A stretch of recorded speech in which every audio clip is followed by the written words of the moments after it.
Monsieur le maire ñu ngi lay nuyu yaa ngi en direct sur thiesinfo.com tey naka nga jàngatee première mi-temps bi nga xam ne tey une grande équipe de R100 ñëw tey fekk si li nga xam ne moo di finale phase nationale yi mais ñu gis une mobilisation de la population thiessoise. waaw ñu ngi sant yàlla bu baax di julli ci Mohamed di wax ni lii moom mooy Sénégal daal la fi daje parce que nag une finale xam nga ni nekk na loo xamante ni bon dañ ko doon xaar lu yàgg.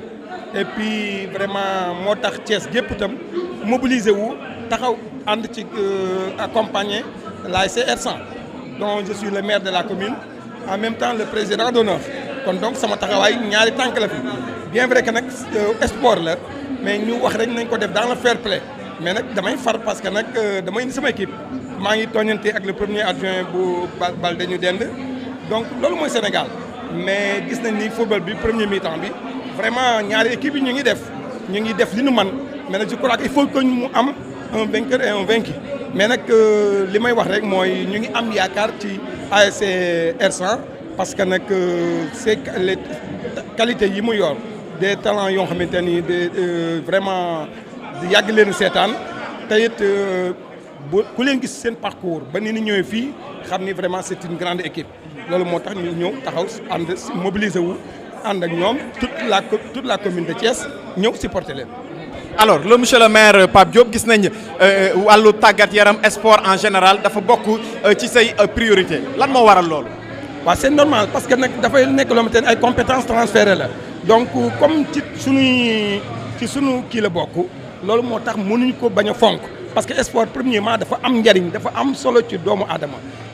nekk loo xamante ni dafay bokk ci wér-gu-yaramu doomu aadama donc dañuy wax ku ko mën rek dee ko def ak loo ci mën a def lu mu néew parce que bu ngeen xoolee ci parc sportif yi ak lu ne boo fa demee gis fa des personnes de 40-80 ans jëm kaw mais ñuy sport nga xam ne sport dafa am njëriñ loolu moo tax bi nga xamante ne ay compétences transfert la ñu ñëw suñu commune ñu am des jeunes yoo xamante ni ak des ASC yoo xamante ni football mooy seen bëgg-bëgg moo tax ñu leen di accompagner ba pas plus tard que hier laa doon jël les subventions yi nga xamante ni yàgg de 42 ASC yi nekk dans la commune de Thiès doon leen remettre seen subvention boole kook ñi ñëw phase nationale aussi accompagner leen aussi ci subvention yi parce que nag nekk na loo xamante ni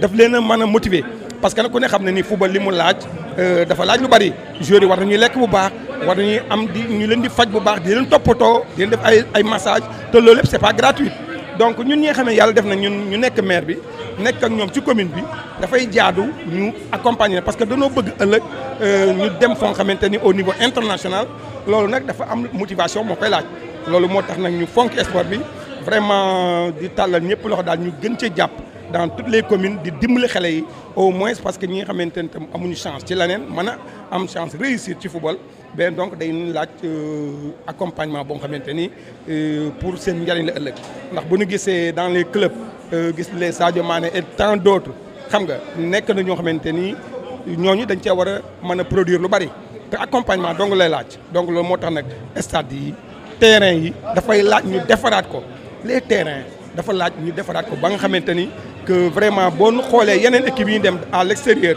di xool stade yi ni mu mel dafa jaadu on lance un appel un cri la boo xamante ni que tout les sports war a ñoo toppatoo stade yi ñu baax ba nga xamante parce que nous avons des talents yooyu nag li koy mën a àggale mooy stade yu baax ay terrains yu baax yoo xamante ni répondre à les normes bon vraiment nekk na loo xamante ni daal moom la ñuy demander que vraiment l'État du Sénégal accompagne aussi les communes parce que nag ci communes yi ci département bi ci la boy yi di génne donc pour ñu mën a vraiment may leen seen chance quoi.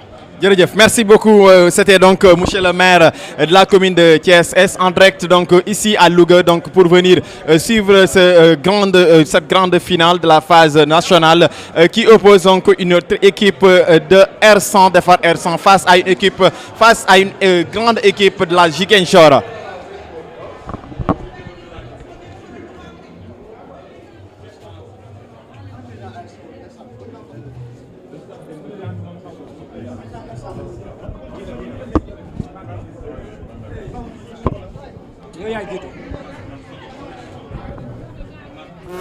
waaw Ben jox nañu Tassirou Diallo aussi moom it. voilà yow jot nga man jot naa kon donc ñu ngi leen di gërëm di leen sant bu baax a baax. rafetlu nañ ko trop nag. di nuyu le président du conseil départemental Amadou Mbéré Sylla. waaw mon ami mon grand frère ñu ngi koy nuyu bu baax a baax moom it aussi. ñu nuyu tam Ablaye Sarr jot nga sa diplôme xanaa diplôme yow Ben luy seen ci diplôme. Ben man Ben la jot la man mi maa ci def job bi. mais Ben bu dul woon moom. Ben luy yoonam ci diplôme doyen. waaw lu tax nga koy defal job. man de xam nga damaa xamul sant man luy maa ci def job bi rek. yow daal yaa doy waar. match baa ngi dem. benn la rek yaay job benn la. arbitre bi sifflé na. yaay job benn la rek Ben. défense su. diplôme bi rek moom solo. mais kii nu mu tuddati.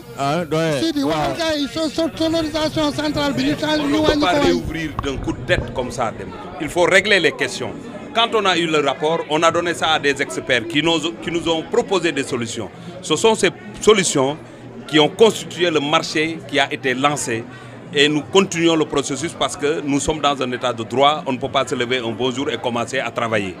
Il faut qu'on règle les questions administratives avant de démarrer effectivement le renforcement de l'existant et permettre en tout cas aux sportifs dakarois de pouvoir réutiliser Demba Diop. Voilà, monsieur le ministre, on a vu aussi au niveau du Sénégal, on se rend compte qu'il y a un problème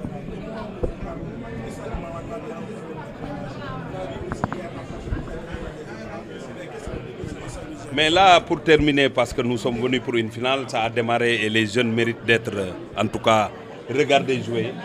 Je voudrais dire que c'est l'ensemble des Sénégalais qui sont, en tout cas, interpellés. Quand l'État investit des milliards dans une collectivité territoriale et remet effectivement, parce que la décentralisation, l'acte 3 a fait de sorte qu'il y a des collectivités qui ont en charge effectivement ces infrastructures, tout le monde devrait contribuer à maintenir, à bien gérer cette infrastructure-là. Donc le ministre des Sports ne peut pas faire le tour effectivement des collectivités territoriales pour dire qu'il y a une lampe qui est grillée. Ce sont des compétences qui ont été transférées. Ce sont les acteurs du sport qui doivent veiller à l'utilisation et faire de sorte que l'argent qui est injecté, effectivement, parce que les stades ne sont pas donnés gratuitement. C'est des locations pour les matchs de football, pour les concerts et tout, que l'argent soit réutilisé au niveau de ces infrastructures. C'est ça un appel qu'on lance à l'ensemble des Sénégalais. Ne pas dire que moi je ne suis pas le président du conseil départemental, ce n'est pas mon problème. Même si on est sportif, on voit qu'il y a un carreau qui est en train de se détériorer. Il faut faire de sorte que ça ne soit pas un chantier, anticiper et régler la question. C'est ça qui nous permettra, avec le déficit en matière d'infrastructures sportives et le combat qui a été engagé sur instruction du président Macky Sall pour qu'on puisse résorber ce gap-là. Il ne faut pas investir et perdre tout de suite. Il faut investir, maintenir et aller à autre chose. C'est ça qu'il faudra faire.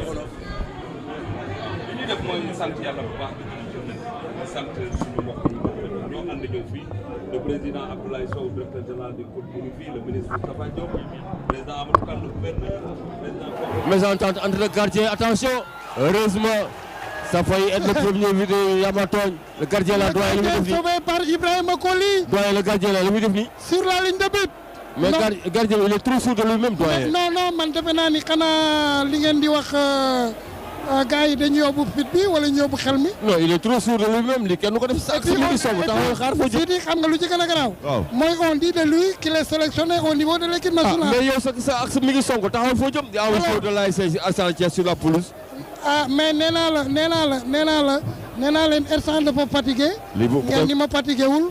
Bismillah. Non, en tout cas Ersan bi ma gis moom fool contre dëkkandoo fool ko barki démb fool ko la tey ak li mu fool ci phase de poule yi man de vraiment man Sidi deuxième mi-temps dëkkandoo Ersan waaw moo rëq seen digg nii ba léegi Fatick fraîcheur physique moo amul ba léegi man xaw ma Sall wax waa DER ñu seq ko ak ñi nga xamante ne mooy waa nawetaan di ci 500 millions nekk lu am solo. waaw wàllu Demba Diop dama ne Demba Diop ku fa romb wala nga xam Demba Diop wala nga xalaat sa xol day métti man waxuma ñiy football ñëpp xam na ne sonn nañ parce que Dakar amul infrastructure waaye soxna yi nga xamante dañ doon toog di jaay caaf yor ci seen kër ñi di jaay ndox yor ci seen kër loolu yëpp bokk na ci li nga xamante ne mën naa tax képp ku fa nekk ngay ñaan yàlla pour Demba Diop tijjiwaat moo tax nag ñu ciy liggéey bi mooy boo nekkee ci réew am ñoo xam ñooy saytu dëgëraay ak fi nga xamante ni ay nit war nañ fa mën a daje ñu def rapport ne nañ ko tëj parce que li amoon Demba Diop lu doy waar la woon mais ñun duñu mën a ñëw rek parce que dañu bëgg a ubbi rek tijji ko rapport bi ñu jox dañ ko jox ay experts ñu étudier ko wax ñu ne lii nga xamante moo tax ñu tëj ko bu ngeen defee lii normalement bu ñu defaatee benn inspection war naa mën a tane bu ñu nekkee nag ci réew moo xam ne ay charte ko yor marché rek nga mën a def lancé ko ñëpp gis nañ ci journaux yi ñu lancé Demba Diop ñu ngi koy attribuer processus boobu bu jeexee dinañ renforcer l'existant waat protection civile ñu xool ndax war nañ ko mën a tijji loolu nag liggéey bu pour léegi-léegi la mais am na liggéey bu ko gën a yaatu mooy li ñu war a def ak waa ONCAV. fini dans les buts à Thiès mais nag Tassirou ñu fàttali ni avant action bi Thiès ñi ngi dégager bal bi seen ligne de but.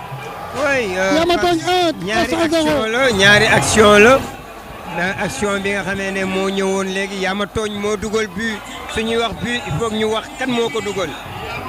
ñu lijjanti ko est-ce que du Ibrahima Soriba. oui. on va nous informer nous allons nous informer. si di xoolal dossard bi. par rapport à. c'est pas le 14. mi ngi noonu di nuyoo. qui vient d'allumer la mèche. c'est le 15. ah mu ngi ne di daw di dem au milieu de terrain. non après ñu lijjanti ko. mais kooku du Soriba. non du Sori parce que Sori mooy 14 bi.